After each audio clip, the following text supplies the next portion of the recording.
नमस्कार दोस्तों।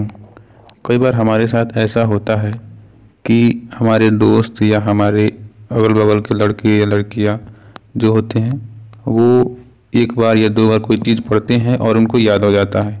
लेकिन हमें कितना भी बार हम पढ़ लेते हैं, कितना भी बार रिवीजन कर लेते हैं, लेकिन फिर भी हमें याद नहीं होता है। और याद होता भी है तो कुछ ही दिनों में, कुछ ही पलों में भूल जाते हैं। तो इसी समस्या के साथ साथ ये भी होता है कि हम पढ़ना तो बहुत देर तक चाहते हैं कि 1 बजे, 2 बजे, 12 बजे रात तक पढ़ें। लेकिन क्या होता है कि हमें बहुत जल्दी नींद आने लगता है और हम सो जाते हैं, पढ़ नहीं पाते हैं। तो इसका भी सलूशन हम आपके सामने लेके आ रहे हैं, तो बने रहे वीडियो के अंत तक। उसके लिए सबसे पहले हमको क्या करना होगा, उसका एक सलूशन है। जो कुछ भी आप पढ़ते हैं, कोई टॉपिक पढ़ते हैं या कोई लेसन पढ़ते हैं या कोई भी सब्जेक्ट पढ़ते हैं, तो सबसे पहले आपको क्या करना है, पूरे फोकस के साथ उस लेसन को, उस टॉपिक को पढ़ना है। आपको वो पढ़ते समय याद हो या ना हो उससे कोई मैटर नहीं है, उससे कोई बात नहीं है, आपको पढ़ते जाना है। फिर आपको क्या करना है कि एक पेन और एक पेज, यानी एक पन्ना और एक कलम लेकर बैठ जाए। आपको उस पाठ में से, उस लेसन या टॉपिक में से जो कुछ भी पॉइंट याद हो, जो कुछ भी याद हो, आप उसे उस पर लिख लें। जैसे कि आपने कोई इतिहास का टॉपिक ही पढ़ा तो आपको उसमें से कुछ सन याद होगा या फिर किसी शासक का नाम या किसी उसके शत्रु का नाम या युद्ध का, ये कब आपको थोड़ा सा भी तो याद आता होगा।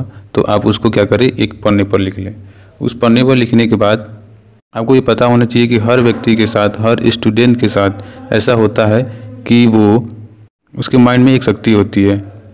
जब भी व्यक्ति एक पॉइंट को देखता है तो उसके आगे आने वाला पॉइंट उसको तुरंत याद हो जाने लगता है, याद आने लगता है। निश्चित है कि आपके साथ भी ऐसा ही होगा। जब कोई सन लिखेंगे या कोई युद्ध लिखेंगे या किसी शासक का या राजा का नाम लिखेंगे तो उसके आगे आने वाली कहानी आपके दिमाग में तुरंत आने लगेगी।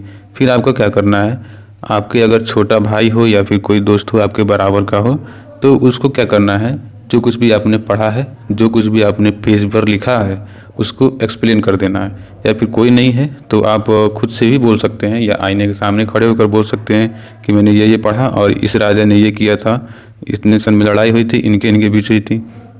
ऐसा आप कर सकते हैं। ऐसे क्या होता है, आपको सभी चीज़ें क्या होती हैं, हमेशा के लिए बहुत लंबे समय तक याद रहती हैं और याद रहने की वजह से आपका सिलेक्शन हो सकता है।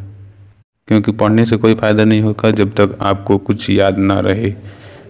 और हम विद्यार्थियों के साथ एक और समस्या, बड़ी समस्या है, ये होती है कि हम देर तक तो पढ़ना चाहते हैं, लेकिन क्या होता है कि हमारे साथ हमें नींद आने लगता है। खाना खाएं तो भी नींद, पढ़ने जाए तो भी नींद, कोई भी काम करे या तो नींद आता है या तो पढ़ने का मन नहीं करता है। तो सबसे पहले दोस्तों आपको करना क्या है, यदि आप पढ़ना चाहते हैं तो आपको हल्का भोजन करना है, थोड़ा सा भोजन करना है, मतलब उतना कम भी नहीं, मतलब पर्याप्त भोजन करना है। और भोजन करने के तुरंत बाद आपको पानी तो बिल्कुल भी नहीं पीना है, ठीक है। फिर आप थोड़ी देर पढ़ने बैठे और बोतल में पानी लें या गिलास में पानी आप अपने पास ढक करके रख लें, ठीक है। फिर उसके बाद 10-15 मिनट के बाद आप वो पानी पिए। फिर क्या करें, आधे घंटे 1 घंटे पढ़ने के बाद आपको नींद जरूर है कि लगेगा। फिर आपको क्या करना है, जब भी नींद आपको लगे तो आप मतलब पेन और कॉपी लें और पेन और कॉपी से क से ज्ञ तक लिखें या ए से जेड तक लिखें, ठीक है। ऐसा करने से आपको ज़रूर है कि नींद दूर हो जाएगा।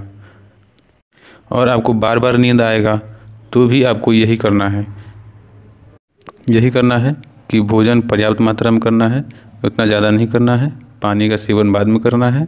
और आपको नींद आते समय कुछ भी लिखना है, या तो क ख ग लिख दें या फिर ABCD लिख दें या फिर अपना नाम बार बार लिखें या फिर आप जो बनना चाहते हैं वही गोल बार बार लिखें। इससे क्या होगा कि आपकी नींद पक्का है कि दूर हो जाएगी। यदि आपको ये वीडियो अच्छा लगा हो तो चैनल को सब्सक्राइब और लाइक करें। और आप हमें इस वीडियो में क्या सुझाव देना चाहते हैं इसका भी कमेंट में बता दें। धन्यवाद।